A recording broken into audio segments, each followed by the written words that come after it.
அனைவருக்கும் வணக்கம். நம்ம டெய்லியும் prelims and mains point of வியூல கரண்ட் அஃபேர்ஸ் ஆர்டிகல்ஸ் பார்க்குறோம். இன்னைக்கு என்ன இம்பார்ட்டன்ட் ஆர்டிகல்ஸ் இருக்கு அப்படிங்கிறத பார்ப்போம். ஸோ முதல்ல பார்த்தோம் அப்படின்னா பஞ்சமி நில மீட்பு அப்படின்னு சொல்லி கொடுத்துருக்காங்க. ஓகேவா, பஞ்சமி நிலங்கள்னா என்ன, அதை பேஸ் பண்ணி தான் இந்த ஒரு ஆர்டிகல் இருக்கு. ஸோ முன்னாடிலாம் பார்த்தோம் அப்படின்னா இந்த உயர் சாதி மக்கள் அப்படிங்கிறவங்க அவங்களுடைய நிலங்கள்ல தாழ்த்தப்பட்ட மக்களை வந்து ரொம்ப துன்புறுத்தி வேலைக்கு வச்சிருப்பாங்க, ஒரு அடிமைகளை போல தான் நடத்தியிருப்பாங்க. ஓகேங்களா, ஸோ அதை எதிர்த்து நிறைய குரல்கள் வந்திருக்கும். குறிப்பா பார்த்தோம்னா அந்த கால தலைவர்களாக இருந்த அயோத்தியதாச பண்டிதர், ரெட்டமலை ஸ்ரீனிவாசன் போன்றவர்கள்லாம் ரொம்ப ஒரு குரலை கொடுத்துட்டே இருந்திருப்பாங்க. ஆதரவா தாழ்த்தப்பட்ட மக்களுக்கு ஆதரவான ஒரு குரலை கொடுத்துட்டே இருந்திருப்பாங்க. அந்த டைம்ல ஆங்கில ஆட்சியாளர்களுக்கும் வந்து நிறைய கோரிக்கைகளை வச்சிருப்பாங்க. ஓகேவா, ஸோ இந்த டைம் பீரியட்ல தான் 1891 என்ன ஆகுது அப்படின்னா நமக்கு ட்ரெமான் கேர் அப்படிங்கிறவர் பிரிட்டிஷ் கலெக்டரா இருக்காரு. எங்க அப்படின்னு பார்த்தோம்னா செங்கல்பட்டு மாவட்டத்துல. ஓகேவா, இப்ப இருக்க செங்கல்பட்டு, அப்போ செங்கல்பட்டு ரீஜியன்ல பிரிட்டிஷ் கலெக்டர் யார் இருக்காங்க அப்படின்னு பார்த்தோம்னா ட்ரெமான் கேர் அப்படிங்கிறவர். ஓகேங்களா, ஸோ இவரு இந்த மாதிரியான விஷயங்கள்லாம் பார்த்துட்டு பிரிட்டிஷ் பாராளுமன்றத்துக்கு ஒரு கடிதத்தை எழுதுறாரு, ஒரு ரிப்போர்ட்டை சப்மிட் பண்றாரு. என்ன ரிப்போர்ட் அப்படின்னு பார்த்தோம்னா இந்த மாதிரி நிறைய இடங்கள் வந்து நிறைய தரிசு நிலங்கள் அப்படிங்கிறது இருக்கு. ஓகேங்களா, பிரிட்டிஷ் அரசாங்கத்துக்கு கீழேயே இவ்வளவு இடங்கள் வந்து இருக்கு. ஆனா நிறைய மக்கள் கையில இடங்கள் இல்லாம தான் இருக்கு. நிறைய மக்கள், குறிப்பா தாழ்த்தப்பட்ட மக்கள்னு சொல்லக்கூடியவங்கள நிலம் லேண்டை ஓன் பண்றதுக்கு, ஓகேங்களா, நிலத்துக்கு சொந்தக்காரங்களா ஆகிறதுக்கு உயர் சாதியினர் வந்து தடையாக இருக்காங்க. இந்த தாழ்த்தப்பட்ட மக்கள் கையில நிலங்களை கொடுத்தோம் அப்படின்னா நமக்கு அதிலிருந்து அவங்க விவசாயம் பண்ணலாம், ஏதாவது பண்ணாங்க அப்படின்னா அதுல இருந்து நமக்கு வருவாய் கிடைக்கும், அரசாங்கத்துக்கு வருவாய் அதிகமாக வரும் அப்படின்னு சொல்லி ஒரு வருவாய் காரணத்துக்காக தான் ட்ரெமான் கேர் வந்து என்ன பண்ணியிருப்பாருன்னா பிரிட்டிஷ் பாராளுமன்றத்துக்கு ஒரு அறிக்கையை அனுப்பியிருப்பாரு. ஸோ இடங்கள் நிறைய லேண்ட் வந்து எம்டி லேண்டா கிடக்கு, எதுவுமே பண்ண முடியாம கிடக்கு. அதை இந்த மக்கள் கிட்ட கொடுத்தோம் அப்படின்னா அவங்க விவசாயம் பண்ணி ஏதாவது பண்ணுவாங்க, அதுல இருந்து நம்ம வரிகள் போட்டு வாங்கிக்கலாம் அப்படிங்கிற ஒரு ரெவன்யூ பாயிண்ட் ஆஃப் வியூல சொல்லியிருப்பாங்க. இருந்தாலும் அந்த ஒரு விஷயம் அப்படிங்கிறது ஒரு பெரிய ரெவல்யூஷனரி விஷயமா தான் இருந்துச்சு. என்னன்னா பிரிட்டிஷ் பார்லிமெண்ட்டும் இந்த அறிக்கையை ஏத்துக்கிட்டு அந்த மக்களுக்கு வந்து நிலங்களை பிரிச்சு கொடுங்க அப்படின்னு சொல்றாங்க. அந்த வகையில பார்த்தோம்னா நமக்கு எவ்வளவு லட்சம் ஏக்கர் அப்படின்னு பார்த்தோம்னா 12 லட்சம் ஏக்கர் தரிசு நிலங்கள் வந்து தாழ்த்தப்பட்ட மக்களுக்கு இலவசமாக பகிர்ந்தளிக்கப்பட்டுச்சுன்னு சொல்லியிருப்பாங்க. ஓகேவா, சோ லேண்டை பிரிச்சு கொடுக்குறாங்க. ஓகேவா, அந்த நிலங்களை தான் என்னன்னு சொல்ல ஆரம்பிச்சாங்கன்னா பிற்காலத்துல பஞ்சமி நிலங்கள் அப்படின்னு சொல்றாங்க. நம்ம ஸ்கூல் புக்லயே பார்த்திருப்போம். 11th புக்ல பாக்ஸ் கண்டென்ட்டா இந்த கண்டென்ட் அப்படியே இருக்கும். ஓகேங்களா, 11th பாலிட்டி புக்ல என்ன சொல்லியிருப்பாங்க அப்படின்னு பார்த்தோம்னா அவங்களை வந்து அந்த தாழ்த்தப்பட்ட மக்கள் அப்போ பஞ்சமர்கள் அப்படின்னு சொல்லியிருப்பாங்க. பஞ்சமர்களுக்கு வழங்கப்பட்ட நிலங்கள் அப்படிங்கறதுனாலதான் பஞ்சமி நிலங்கள் அப்படிங்கிற ஒரு காரணம் இருக்கு ஸ்கூல் புக்ல. இந்த ஆர்டிகல் என்ன சொல்றாங்க அப்படின்னு பார்த்தோம்னா பஞ்சத்தின் பிடியில் சிக்குண்டு நலிந்து வாழ்ந்து வந்த தாழ்த்தப்பட்ட மக்களுக்கு வழங்கப்பட்டமையால் இந்நிலங்கள் பஞ்சமி நிலங்கள் என அழைக்கப்பட்டன அப்படின்னு சொல்றாங்க. சோ ரெண்டு விதமான காரணங்களை சொல்றாங்க. பஞ்சத்தின் பிடியில இருந்த மக்கள் ரொம்ப நலிவடைந்து இருந்திருக்காங்க அப்படிங்கிற காரணத்தினாலதான் அவங்களுக்கு கொடுக்கப்பட்ட நிலங்களை பஞ்சமி நிலங்கள் அப்படின்னு சொல்றாங்க. பஞ்சமர்கள் என்று அவர்கள் அழைக்கப்பட்டனால பஞ்சமி நிலங்கள் அப்படின்னு சொல்றாங்க. ஓகேவா, மேபி இருக்கலாம். ஓகேவா, சோ ஆங்கிலேயர்கள் என்ன சொல்றாங்க அப்படின்னா அதை டிப்ரெஸ்ட் கிளாஸ் லேண்ட் அப்படின்னு சொல்றாங்க. அதற்கு சில வழிமுறைகளை வந்து கொடுத்திருந்தாங்க, சில கைட்லைன்ஸ் இதை நீங்க ஃபாலோ பண்ணணும் அப்படின்னு சொல்லி, யாருக்கும் விற்க கூடாது, வாங்கக்கூடாது அப்படிங்கிற மாதிரியான விஷயங்கள். ஓகேவா, பஞ்சமி நிலங்கள் தாழ்த்தப்பட்ட மக்களுக்கு வழங்கப்பட்ட போது தாழ்த்தப்பட்ட மக்கள் அந்நிலத்தினை குத்தகைக்கு விடுவதோ தானமாக எவருக்கும் தரவோ இயலாது. ஓகேங்களா, குத்தகைக்கு விடுறது, தானமாக கொடுக்கறது அதெல்லாம் பண்ணக்கூடாது, சட்டத்தில் அது இடம் கிடையாது அப்படிங்கிறதையும் சொல்றாங்க. 7 முதல் 10 ஆண்டுகளுக்கு எவருக்கும் விற்பனையும் செய்யலாகாது அப்படின்னு சொல்லி கொடுத்திருக்காங்க. யாருக்கும் விற்கவும் கூடாது, குத்தகைக்கும் விடக்கூடாது, தானமாகவும் கொடுக்க கூடாது. 10 வருஷத்துக்கு மேல நீங்க வேணும்னா வித்துக்கலாம். அதுவும் யார்கிட்ட தான் விற்கணும் அப்படின்னா இன்னொரு தாழ்த்தப்பட்ட மக்களுக்கு மட்டும்தான் விற்கணும், வெளியில இருக்கக்கூடிய யாருக்கும் விற்க கூடாது அப்படிங்கிற அரசாங்கம் அப்படிங்கிற விதிகளை அரசாங்கம் அப்பயே போட்டு வச்சிருந்தாங்க. ஓகேவா, சோ அதனுடைய ஒரு சின்ன வரலாறு கொடுத்திருந்தாங்க நமக்கு செய்தித்தாள்ல. அதனாலதான் இந்த ஒரு செய்தியை நம்ம பார்க்கிறோம். சரிங்களா, பஞ்சமி நிலங்கள் அப்படிங்கிற வார்த்தையை கேள்விப்பட்டிருப்போம், அப்படின்னா என்ன அப்படிங்கிறது தெரியாம இருந்திருக்கலாம், அதுக்காக தான் அதை பார்க்கிறோம் நம்ம. சரிங்களா, அடுத்து பார்த்தோம்னா ரஷ்யாவிலிருந்து வர்த்தக வாய்ப்பை சுமந்து வரும் ரயில் அப்படின்னு சொல்லி கொடுத்துருக்காங்க. ஸோ இதை ஒரு மேப் வச்சு பார்த்துறோம் நம்ம. ஓகேங்களா, என்ன அந்த வர்த்தக ரயில் அப்படின்னு பார்த்தோம்னா ஃபர்ஸ்ட் இதுதான் அந்த ப்ராஜெக்ட். ஓகேவா, என்ன ப்ராஜெக்ட் அப்படின்னு பார்த்தோம்னா நம்ம 12 செப்டம்பர் 2000 அப்படிங்கிற அந்த வருஷத்துல ஒரு ப்ராஜெக்டை சைன் பண்றோம். என்ன ப்ராஜெக்ட் அப்படின்னு பார்த்தோம்னா international north south transport corridor அப்படிங்கிற ப்ராஜெக்ட். ஓகேவா, யாரெல்லாம் சைன் பண்றாங்க அப்படின்னு பார்த்தோம்னா சிக்னேச்சரிஸா இந்தியா, ரஷ்யா, அடுத்தது ஈரான். ஓகேவா, இந்த 3 நாடுகள் தான் பிரதானமா ஃபர்ஸ்ட் சைன் பண்றாங்க. அதுக்கப்புறம் பிற்காலத்துல நிறைய நாடுகள் வந்து இணைஞ்சிருப்பாங்க. இதுல பார்த்தோம்னாலே தெரியும். ஓகேங்களா? ஆனா இனிஷியலா யார் சைன் பண்றது அப்படின்னு பார்த்தோம்னா இந்தியா, ரஷ்யா அண்ட் ஈரான் இவங்களாம் தான் இந்த ப்ராஜெக்ட்ல சைன் பண்றாங்க. ஓகேவா? ஸோ ரொம்ப முக்கியமான ஒரு விஷயம், நம்ம ஹிந்து நியூஸ் பேப்பர் பாக்குறப்ப சபாகர் போர்ட்டோட ரிலேட் பண்ணியும் பார்த்திருப்போம் இது முன்னாடி. சரிங்களா? ஸோ இப்போ என்ன கொடுத்துருக்காங்கன்னா இந்த international north south transport corridor வந்து செயல்பட ஆரம்பிச்சிருச்சு. ஓகேங்களா? ரஷ்யால இருந்து 2 ட்ரெயின் கிளம்பி இருக்கு. ரஷ்யாவோட பீட்டர்ஸ்பர்க் அப்படிங்கிற போது, இந்த செயின்ட் பீட்டர்ஸ்பர்க் நீங்க கொடுத்துருக்காங்களா, இங்க இருந்து 2 ரயில்கள் கிளம்பி இருக்கு. நிலக்கரியை சுமந்துக்கிட்டு இந்தியாவுக்கு அந்த நிலக்கரியை எடுத்துட்டு வந்துட்டு இருக்கு. ஓகேங்களா? ஸோ ப்ராஜெக்ட் செயல்பட ஆரம்பிச்சிருச்சு. அந்த ப்ராஜெக்டை பத்தி தான் இந்த இடத்துல கொடுத்துருக்கோம் நம்ம. ஓகேவா? 12 செப்டம்பர் 2000 அப்படிங்கிற ஆண்டுல international north south transport corridor அப்படிங்கிற ப்ராஜெக்டை இந்தியா, ரஷ்யா, ஈரான் அப்படிங்கிற இந்த 3 நாடுகளும் வந்து கையெழுத்திட்டு ஆரம்பிச்சு வச்சாங்க. ஓகேவா? என்ன ப்ராஜெக்ட் அப்படின்னா, இந்தியால இருந்து ஒரு ஷிப்மெண்ட் கிளம்புது அப்படின்னா நேரா ஈரான்ல இருக்கக்கூடிய சபாகர் போர்ட்டுக்கு போகும். ஓகேவா? சபாகர் துறைமுகம் சமீபத்தில் கேள்விப்பட்டிருப்போம். இந்த சபாகர் துறைமுகத்திலிருந்து ரயில் வழியா நமக்கு கொஞ்சம் தூரமும், அடுத்தது கப்பல் வழியா, மறுபடியும் ரயில் வழியா, மறுபடியும் இது வரைக்கும் ரயில் வழியா, இங்கிருந்து மறுபடியும் கப்பல் வழியா இப்படியே வரும் நமக்கு.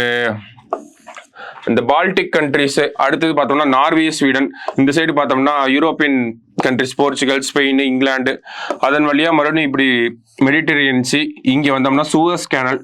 ஓகேங்களா? சூயஸ் கேனல் வழியா மறுபடியும் ரெட் சி வழியா இந்தியாவுக்கே வந்து முடியும். ஓகேவா? ஸோ இதுதான் இந்த ப்ராஜெக்ட். இந்தியாவிலேருந்து கிளம்பின ஒரு ஷிப்மெண்ட் பார்த்தோம்னா ஈரான் போய், ரஷ்யா போய், மறுபடியும் யூரோப்பை சுற்றி மெடிட்டரேனியன் சி வழியா, சூயஸ் கேனல் வழியா இந்தியாவுக்கே வருது. ஓகேங்களா? Mediterranean C, Suez canal, red C, India. ஓகேவா? ஸோ ஒரு ஷிப்மெண்ட்டை இந்த வழியா அனுப்பணும் அப்படின்னா இந்தியாவுக்கு நிறைய அட்வான்டேஜஸ் இருக்கு. அடுத்து அதை பார்ப்போம் என்னென்ன அட்வான்டேஜஸ் இருக்கு அப்படின்னு சொல்லி. ஃபர்ஸ்ட் வழித்தடம் அப்படிங்கிறது இதான் சொல்றோம். ஓகேங்களா? International north south transport corridor, ரயில் பாதைகளும் இருக்கு, கப்பல் வழி பயணமும் இருக்கு, அதே மாதிரி சாலை வழி பயணமும் இருக்கு. ஓகேவா? ஸோ இதுதான் அந்த ப்ராஜெக்ட். என்ன அட்வான்டேஜஸ் அப்படிங்கிறதா இதில் கொடுத்துருப்பாங்க. ஸோ ஃபர்ஸ்ட் பேசிக்கான சில விஷயங்கள் நமக்கு கொடுத்துருந்தாங்க. என்ன அப்படின்னு பார்த்தோம்னா, நம்ம சொன்னோம் இல்லையா, இந்த ஒரு 2 ட்ரெயின் வந்து கிளம்பி வரப்போகுது அப்படிங்கிறத சொல்லியிருந்தோம். அடுத்து 2000 ஆண்டில் வந்து கொடுத்துருந்தாங்க அப்படிங்கிறது. ஸோ என்னென்ன நன்மைகள் இருக்கு அப்படின்னு பார்த்தோம்னா, ஃபர்ஸ்ட் சைனாவோட இந்த பெல்ட் அண்ட் ரோடு இனிஷியேட்டிவ் அப்படின்னு சொல்லி ஒரு ப்ராஜெக்ட் இருக்கு. ஸோ இந்த பெல்ட் அண்ட் ரோடு இனிஷியேட்டிவ்க்கு கீழே எல்லா நாடுகளையும் உள்ளடக்கி ஒரு இன்ஃப்ராஸ்ட்ரக்சர் டெவலப்மெண்ட் ப்ராஜெக்ட், ரோட்வேஸ் வச்சு லிங்க் பண்ற ப்ராஜெக்ட் தான் இது, இந்த belt and road initiative. So இந்த திட்டத்துக்கு ஒரு ஆல்டர்னேட்டிவா இந்தியாவுக்கு இருக்கக்கூடிய திட்டம் தான் இந்த INSTC அப்படிங்கிறது. Okay, international north south transport corridor. அடுத்தது இன்னொன்று இருக்கு, IMEC அப்படின்னு சொல்லி international India Middle East Europe economic corridor அப்படிங்கிற இந்த 2 திட்டங்கள். அதுல ஒரு திட்டம் செயல்பட ஆரம்பிச்சிருச்சு. இன்னொரு திட்டத்துக்கு, அந்த IMEC அப்படிங்கிற திட்டத்துக்கு நம்ம போன வருஷம் தான் அதுக்கு வந்து சைனே பண்ணியிருக்கோம். சரிங்களா? G20 மாநாட்டில் சைன் பண்ணியிருப்போம். அடுத்தது பார்த்தோம்னா, இந்த வழித்தடம் இந்திய வர்த்தகர்களுக்கு மத்திய ஆசிய நாடுகள் மட்டுமல்லாமல் ஈரான், ரஷ்யா, அசர்பைஜான் மற்றும் பால்டிக் மற்றும் நார்டிக் நாடுகளுடன் வர்த்தகம் மேற்கொள்ள வழிவகுக்கும். ஓகேங்களா?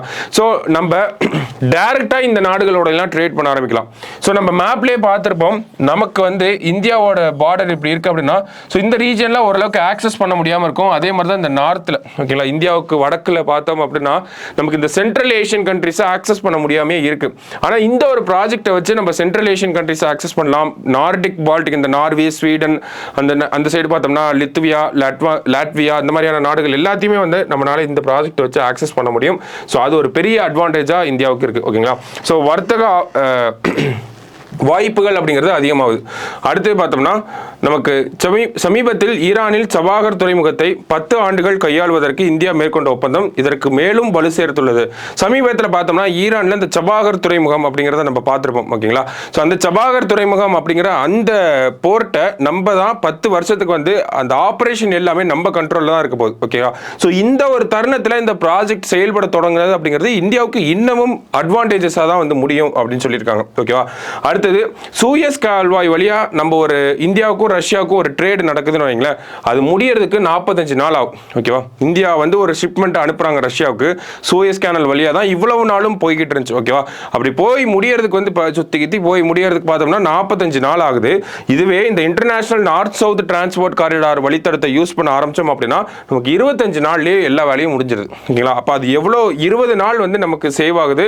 கிட்டத்தட்ட இந்த போக்குவரத்து செலவு அப்படிங்கிறதும் ஒரு 30% வந்து நமக்கு கம்மியாகுது. ஓகேங்களா? ஸோ அதுதான் இந்த ப்ராஜெக்டோட 2 முக்கியமான விஷயங்கள். ஓகே, செலவு கம்மியாகுது, நாட்களும் கம்மியாகுது. செலவு கம்மியானாலும் பரவாயில்ல, டைமை வந்து இந்த இடத்துல லிமிட் பண்றாங்க. ஓகேவா? ஸோ அந்த டைம் அப்படிங்கிறது ரொம்ப இம்பார்ட்டன்ட் ரோலை பிளே பண்ணுது. அதே மாதிரி சென்ட்ரல் ஏஷியன் கண்ட்ரீஸ்க்கு நமக்கு ஒரு ஆக்சஸ் அப்படிங்கிறது கிடைக்குது. அண்ட் தென் யூரோப்போட டாப் கார்னர்ல இருக்கக்கூடிய கண்ட்ரீஸ்க்கும் நமக்கு ஆக்சஸ் அப்படிங்கிறது கிடைக்குது. ஓகேங்களா? அதே தான் சொல்லியிருக்காங்க. பட் இந்த சென்ட்ரல் ஏஷியன் கண்ட்ரீஸ்க்கு நமக்கு ஒரு ஆக்சஸ் கிடைக்கிறதுனால அங்க இருக்கக்கூடிய எண்ணெய் வளங்கள் எல்லாம் நம்மளால ஈஸியா எக்ஸ்போர்ட் இம்போர்ட் பண்ணிக்க முடியும் அப்படிங்கறத சொல்றாங்க. அதே மாதிரி கடைசியா பார்க்கறப்ப மின்சாரம் உற்பத்தி மற்றும் உலோக தயாரிப்புக்கு தேவைப்படும் நிலக்கரியை மலிவான விலையில் வழங்கும் ரஷ்யாவிலிருந்து விரைவாக இறக்குமதி செய்ய வழிவகை செய்கிறது அப்படின்னு கொடுத்திருக்காங்க. ஓகேவா? ஸோ என்ன அப்படின்னு பார்த்தோம்னா, ரஷ்யா கிட்ட இருந்து நம்ம நிறைய விஷயங்களை வாங்கிக்க முடியும் அப்படிங்கறத 7வது பாயிண்ட்ல கொடுத்திருக்காங்க. ஒன்னு முக்கியமான விஷயம், ரஷ்யா யுக்ரைன் போர் நடக்கிறதுனால ரஷ்யா கிட்ட இருக்கக்கூடிய வளங்களை எதையுமே யூரோப் கிட்ட ரஷ்யானால விற்க முடியல. அவங்க ஏசியால தான் வித்தாகணும். ஏசியால இருக்கக்கூடிய லார்ஜஸ்ட் மார்க்கெட் இந்தியா தான். ஓகேங்களா? அப்ப அவங்க கிட்ட இருக்கக்கூடிய நிலக்கரி, கச்சா எண்ணெய் போன்ற விஷயங்கள் எல்லாத்தையுமே நம்ம கிட்ட தான் வித்தாகணும். நம்மளும் அதை வாங்குறதுக்கு ரெடியா தான் இருக்கும். அது வாங்குறதுக்கான வழித்தடத்தை தான் நம்ம முன்னாடியே ப்ராஜெக்டாகவும் போட்டு வச்சிருக்கோம். ஸோ எல்லாமே வந்து ஓகேங்களா, எல்லா டாட்டும் ஒரே நேரத்தில் கனெக்ட் ஆகி எல்லா அட்வான்டேஜஸும் ஒரே நேரத்தில் நமக்கு கிடைக்கிற மாதிரி இந்த ஒரு ப்ராஜெக்ட் அப்படிங்கிறது வந்து முடிஞ்சிருக்கு. சரிங்களா? ஸோ என்ன மாதிரியான துறைகள் பயன்பெறும் அப்படின்னு பார்த்தோம்னா, பேசிக்கா மின்சாரம், மருத்துவம், தகவல் தொழில்நுட்பம், சுகாதாரம், ஜவுளி, இந்த மாதிரியான விஷயங்கள்லாம் நமக்கு அட்வான்டேஜஸாக இருக்குது. அதே மாதிரி இந்த மாதிரியான துறைகள் வந்து பயன்பெறும் அப்படிங்கிற சொல்லியிருக்காங்க. ஸோ நமக்கு எக்ஸாம் பாயிண்ட் ஆஃப் வியூவில் என்ன தேவை அப்படின்னு பார்த்தோம்னா, பேசிக்காக இந்த ப்ராஜெக்டை பற்றி எழுதுகிறோம். 3 நாடுகள் இருக்குது, 2000 ஆண்டில் சைன் பண்ணியிருக்காங்க. என்ன வழித்தடம் அப்படிங்கிறத ஓரளவுக்கு முடிஞ்சால் மேப் போட்டு காட்டுறோம். அடுத்தது இந்த என்ன நன்மைகள் அப்படிங்கிற இந்த 7 பாயிண்ட்டையும் நம்ம நோட் பண்ணி வச்சுக்கிறோம். சரிங்களா? ஸோ இதுதான் எக்ஸாம் பாயிண்ட் ஆஃப் வியூவில் இம்பார்ட்டன்ட். சரியா? அடுத்தது ஜூலை 1 முதல் 3 புதிய குற்றவியல் சட்டங்கள் அமல் அப்படின்னு கொடுத்துருக்காங்க. ஸோ போன வருஷம் என்ன பண்ணியிருப்பாங்க அப்படின்னா, இந்த இந்தியன் பீனல் கோட், இந்திய தண்டனை சட்டம் அப்படிங்கிறதுக்கு பதிலாக பாரதிய நியாய சங்கீதா அப்படிங்கிற ஒரு சட்டம். அடுத்தது கிரிமினல் ப்ரொசீஜர் கோட், குற்றவியல் நடைமுறை சட்டம் இருக்கு இல்லையா, அதற்கு பதிலாக 1898 வந்த அந்த ஒரு விஷயத்துக்கு பதிலாக நமக்கு பாரதிய நாகரிக் சுரக்ஷா சங்கீதா அப்படிங்கிற ஒரு சட்டம். கடைசியா இந்திய சாட்சிய சட்டம், இந்தியன் எவிடன்ஸ் ஆக்ட் 1872 அப்படின்னு நம்ம சொல்லுவோம். அதுக்கு பதிலாக பாரதிய சாட்சி அதிநியம் அப்படின்னு சொல்லி ஒரு 3 சட்டங்களை வந்து மத்திய அரசாங்கம் கொண்டு வந்திருந்தாங்க. இந்த 3 சட்டங்களும் பிரிட்டிஷ் காலத்தில் இயற்றப்பட்ட அந்த குற்றவியல் சட்டங்களுக்கு மாற்றாக இருக்கும் அப்படிங்கிறத சொல்லியிருந்தாங்க. ஓகேவா? ஸோ அந்த 3 சட்டங்களும் வந்து வர ஜூலை 1ஆம் தேதியிலிருந்து நடைமுறைக்கு வரப்போகுது. அதை நடைமுறைப்படுத்த போறாங்க இல்லையா? ஸோ அந்த விஷயத்தை எளிதாக்கும் வகையில் நிறைய அமைப்புகள், மத்திய அரசாங்கத்தோட அமைப்புகள் வந்து உதவி பண்ணிட்டு இருக்காங்க. அந்த வகையில் இந்த தொழில்நுட்ப உதவி அப்படிங்கிறத NCRB வழங்குறாங்க அப்படிங்கிற ஒரு செய்தியை நமக்கு பார்த்துருந்தோம் இன்னைக்கு. ஓகேங்களா? So national crime records bureau, தேசிய குற்ற ஆவண காப்பகம், அவங்க தான் வந்து இந்த சட்டங்களை நடைமுறைப்படுத்துவதற்கான தொழில்நுட்ப உதவிகளை வந்து வழங்கிட்டு இருக்காங்க. அடுத்தபடியாக பார்த்தோம்னா, திறன் மேம்பாடு, அந்த திட்டத்தில் இருக்கக்கூடிய விஷயங்கள், ஸ்கில்ஸ், அந்த திட்டத்தில் இருக்கக்கூடிய விஷயங்களை தெரிஞ்சுக்கிட்டு அதில் ஸ்கில்லை டெவலப் பண்ணணும் அப்படிங்கிறதுக்காக bureau of police research and development அப்படின்னு சொல்லக்கூடிய BPRD அப்படிங்கிற அமைப்பு வந்து நமக்கு உதவி பண்ணிட்டு இருக்காங்க. மாநில அரசாங்கங்களுக்கு இவங்களாம் உதவி பண்ணிட்டு இருக்காங்க. NCRB, BPRD இவங்கெல்லாம். ஓகேவா? BPRD என்ன சொல்றோம் அப்படின்னா, bureau of police research and development அப்படிங்கிற இந்த அமைப்பு. ஓகேவா? இவங்க இந்த திறன் மேம்பாடு, ஸ்கில் டெவலப்மெண்ட்டுக்காக நமக்கு மாநிலங்களுக்கு ஹெல்ப் பண்ணிட்டு இருக்காங்க. மற்றபடி பார்த்தோம் அப்படின்னா, களத்தில் இருக்கக்கூடிய மற்ற அமைப்புகள் என்னென்ன அப்படின்னு பார்த்தோம்னா, நமக்கு இந்த சட்டத்தினுடைய இம்ப்ளிமெண்டேஷனை வந்து ஈஸியாக்கணும் அப்படிங்கிறதுக்காக நிறைய ஆப்பை வந்து சென்ட்ரல் கவர்மெண்ட் வந்து லான்ச் பண்ணியிருக்காங்க. சாக்ஷியா அப்படிங்கிற ஆப்பு, நியாய ஸ்ருதி அப்படிங்கிற ஆப்பு, சம்மன் அப்படிங்கிற ஆப்பு, இந்த மாதிரி நிறைய விஷயங்களை வந்து டெக்னாலஜி வைஸும் இன்ட்ரடியூஸ் பண்ணியிருக்காங்க. ஸோ அதே மாதிரி பார்த்தோம்னா, நமக்கு இந்த மை கவர்மெண்ட் அப்படிங்கிற பிளாட்ஃபார்ம் மூலியமாகவுமே புதிய கணக்குகள், அந்த ஆல்ரெடி இந்த ட்விட்டர், இன்ஸ்டாகிராம்ல எல்லாம் மை கவர்மெண்ட் அப்படின்னு சொல்லி ஒரு ப்ரொஃபைல் இருக்கும். அது கவர்மெண்ட்டோட ப்ரொஃபைல். அந்த ப்ரொஃபைலை பேஸ் பண்ணி நமக்கு அவேர்னஸ் அப்படிங்கிறது மக்களுக்கும் வந்து உருவாக்கிட்டு இருக்காங்க. ஓகேங்களா? ஸோ ஜூலை 1ஆம் தேதி இந்த சட்டம் நடைமுறைக்கு வரப்போகுது. அதை ஒட்டி இந்திய அரசாங்கம் என்னென்னலாம் பண்ணிட்டு இருக்காங்க அப்படிங்கிற ஒரு செய்தி அதை தான் நமக்கு கொடுத்துருந்தாங்க. ஓகேவா? ஸோ நமக்கு மெயின்ஸ் பாயிண்ட் ஆஃப் வியூ இதை யூஸ் பண்ணிக்கலாம். எப்படி இம்ப்ளிமெண்டேஷன் ஆச்சு அப்படிங்கிறப்போ நமக்கு NCRB வந்து டெக்னிக்கல் சப்போர்ட் கொடுத்தாங்க. ஒரு ஸ்கில் டெவலப்மெண்ட் சப்போர்ட்டை வந்து bureau of police research and development வந்து கொடுத்தாங்க. ஆன்லைன் பிளாட்ஃபார்ம்ஸில் வந்து அவேர்னஸ் கிரியேட் பண்ணாங்க கவர்மெண்ட். அதே மாதிரி பார்த்தோம்னா, நமக்கு சில ஆப்ஸை இன்ட்ரடியூஸ் பண்றது மூலமா இந்த இம்ப்ளிமெண்டேஷன் அப்படிங்கிறது ஈஸியாச்சு அப்படிங்கிற தகவலை நம்ம எழுதலாம். சரிங்களா? ஸோ லாஸ்டா பார்த்தோம் அப்படின்னா, எழுத்தாளர் அருந்ததி ராய்க்கு பிரிட்டனின் பென் பின்டர் விருது அப்படின்னு சொல்லி கொடுத்துருக்காங்க. ஸோ இவங்க ஆல்ரெடி பார்த்தோம்னா 1998 வந்து புக்கர் பிரைஸ் வந்து வாங்கியிருப்பாங்க. ஓகே, அவங்க எழுதின முதல் புத்தகத்துக்காகவே புக்கர் பிரைஸ் வந்து வாங்கியிருப்பாங்க. ஸோ அருந்ததி ராய் ஒரு ஃபேமஸான எழுத்தாளரும் கூட. சரிங்களா? ஸோ அவங்களுக்கு பார்த்தோம்னா இந்த பென் பிரிண்டர் அப்படிங்கிற இந்த ஒரு விருது வந்து வழங்கப்பட்டிருக்கு. எதற்காக வழங்கப்பட்டிருக்கு அப்படின்னு சொல்லியிருக்காங்கன்னா, ஃப்ரீடம் ஆஃப் எக்ஸ்பிரஷனை வந்து ப்ரொமோட் பண்ணுறதுக்காக தான் நாங்கள் அருந்ததி ராய் அவர்களுக்கு இந்த ஒரு விருதை வழங்க போகிறோம் அப்படிங்கிறத சொல்லியிருக்காங்க. ஏன்னா சமீபத்தில் பார்த்தோம்னா அவங்களுக்கு வந்து அரெஸ்ட் வாரண்ட் அந்த மாதிரியான விஷயங்கள்லாம் அவங்க முன்னாடி பேசின ஒரு விஷயத்துக்காக அவங்க அரெஸ்ட் ஆகக்கூடிய வாய்ப்பு அப்படிங்கிறது இருக்குது, இப்பயுமே இருக்குது. ஸோ அந்த ஒரு தருணத்தில் அந்த ஒரு கான்டெக்ட்ல பார்த்தோம்னா இப்போ அவங்களுக்கு அந்த பென் பிரிண்டர் விருது வழங்கப்பட்டது அப்படிங்கிறது ஒரு முக்கியமான நிகழ்வாக பார்க்கப்படுது. சரிங்களா? ஸோ இந்த பென் பிரிண்டர் விருது அப்படின்னு பார்த்தோம்னா ஃப்ரீடம் ஆஃப் எக்ஸ்பிரஷனை ப்ரொமோட் பண்ணுறதுக்காகவும் லிட்ரேச்சரில் ஃப்ரீடம் ஆஃப் எக்ஸ்பிரஷனை ப்ரொமோட் பண்ணுறதுக்காகவும் தான் இந்த ஒரு விருது வழங்கப்படுது. சரியா? ஸோ இன்னைக்கு ஆர்டிகல்ஸில் ஒரு 4 இம்பார்ட்டன்ட் ஆர்டிகல் பார்த்துக்கோங்க. 4மே நமக்கு எக்ஸாம் பாயிண்ட் ஆஃப் வியூல ரொம்ப முக்கியம் தான். ஸோ நல்லா படித்து வச்சுக்கோங்க, ஒரு டைம் ரீட் பண்ணி பாருங்கள். நாளைக்கு டிஎன்ஏல மீட் பண்ணலாம். தேங்க்யூ.